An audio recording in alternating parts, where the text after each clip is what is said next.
তিনি আলিগড়ের জওয়ান এলাকার এক সাধারণ মানুষ। নাম মহেন্দ্র সিং। ১৬ বছরের কিশোরী মেয়ে আর ১১ বছরের ছোট ছেলের উজ্জ্বল ভবিষ্যতের স্বপ্ন বুনেছিলেন তিনি। কিন্তু কে জানত, পরিবারের সেই একমাত্র অবলম্বনই একদিন শহরের রেলওয়ে রোডের এক অন্ধকার গর্তে বিলীন হয়ে যাবেন। যে মাটির ঘ্রাণ নিয়ে তিনি বড় হয়েছেন, সে মাটি হলো তার শেষ শয্যা। ওপর থেকে হুড়মুড় করে ধসে পড়া কয়েক টন মাটির নিচে যখন তিনি পিষ্ট হচ্ছিলেন, তখন হয়তো শেষবারের মতো তার সন্তানদের মুখটাই মনে পড়েছিল। উন্নয়নের চাকা সচল রাখতে গিয়ে এভাবেই এক শ্রমিকের জীবন হয়ে গেল স্তব্ধ। একবার ভাবুন তো, তাহলে আপনার মৃত্যু কত দূরে? কেন এই মৃত্যু?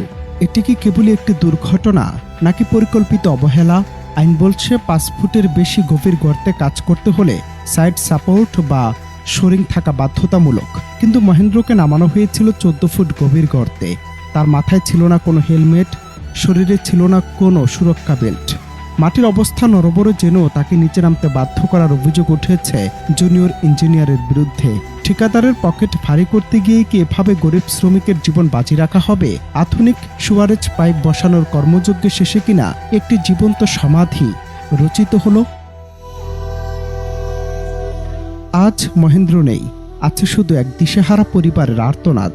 মাত্র ৫ লক্ষ টাকার ক্ষতিপূরণ কি মহেন্দ্রের অনাগত সন্তানদের ভবিষ্যৎ আর ভেঙে পড়া পরিবারের স্বপ্নগুলো ফিরিয়ে দিতে পারবে? প্রশাসনের পক্ষ থেকে টাকার অঙ্কে জীবনের দাম কষা হলেও মহেন্দ্রর পরিবার এখন বিচারের আশায় প্রহর গুনছে। আলিগড় থেকে শুরু করে সারা দেশ জুড়ে এমন হাজারো মৃত্যুফাঁদ খোলা পড়ে আছে। উন্নয়নের নামে এই যে বিশাল আয়োজন, সেখানে কি শ্রমিকদের প্রাণের কোনো মূল্য নেই? ভারতের উত্তরপ্রদেশের আলিগড়ের এই দৃশ্য আজ গোটা দেশের বিবেককে নাড়িয়ে দিয়েছে। প্রশ্ন উঠেছে, উন্নয়নের এই বিশাল কর্মযজ্ঞ যদি জীবনের বিনিময়ে হয়, তবে সে উন্নয়ন কার জন্য? উন্নয়নের গতি কি মানুষের জীবনের চেয়েও দামি? আজ মহেন্দ্রর প্রাণ গেছে, কাল হয়তো অন্য কেউ। কর্তৃপক্ষের চোখ কি তবে আরো লাশের অপেক্ষায়? এই নির্মমতার শেষ কোথায়? অনন্ত হাসান মাসুদ, বাংলা টিভি।